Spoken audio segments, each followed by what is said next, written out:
قائد اعظم محمد علی جناح کی صحت بری طرح گر رہی تھی۔ کھانا پینا تقریباً بند ہو چکا تھا۔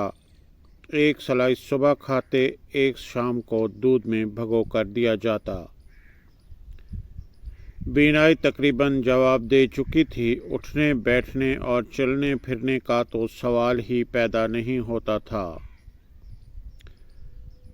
مادر ملت محترمہ فاطمہ جناح اپنے عظیم بھائی اور کرنل الہی بخش اپنی زندگی کے عظیم ترین مریض کی گرتی ہوئی صحت پر بہت پریشان تھے۔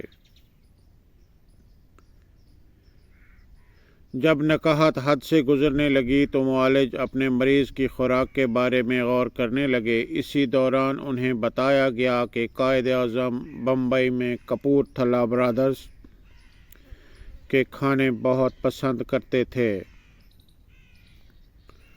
تقسیم ہند کے بعد یہ برادر پاکستان ہجرت کر آئے اور آج کل پنجاب کے کسی شہر میں اقامت پذیر ہیں۔ کرنل الہی بخش نے فوراً کراچی بات کی، جہاں سے حکومت پنجاب کو کپور تھلہ برادران کی تلاش کا حکم جاری ہو گیا۔ خفیہ ادارے حرکت میں آئے اور 2 دن بعد فیصل آباد کے کسی دور افتادہ مقام سے ان دونوں بھائیوں کو برآمد کر کے زیارت بھیج دیا گیا۔ کرنل الہی بخش نے ان دونوں بھائیوں کو کچھ سمجھایا اور وہ باورچی خانے میں اپنے کام میں جٹ گئے۔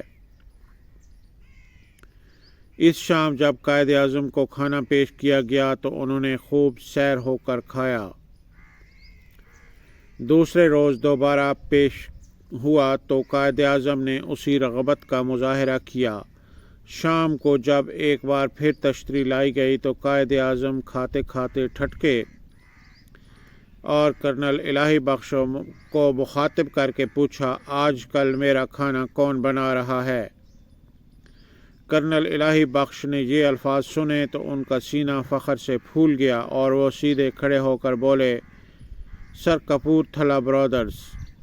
قائد اعظم نے کھانے سے فوراً ہاتھ کھینچ لیا اور پوچھا، وہ یہاں کیسے آئے؟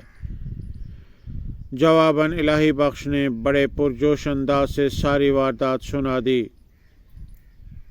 قائد اعظم کا رنگ غصے سے سرخ ہو گیا اور انہوں نے اسی وقت کپور تھلہ برادرز کو طلب کیا۔ انہیں 3 دن کی تنخواہ دی، پھر فیصل آباد سے زیارت تک ان کے سفر پر اٹھنے والے اخراجات کا چیک کاٹا۔ وہ چیک خزانے میں جمع کرانے کا حکم دیا اور پھر فرمایا، ایک غریب ملک کا غریب گورنر جنرل اس عیاشی کا متحمل نہیں ہو سکتا۔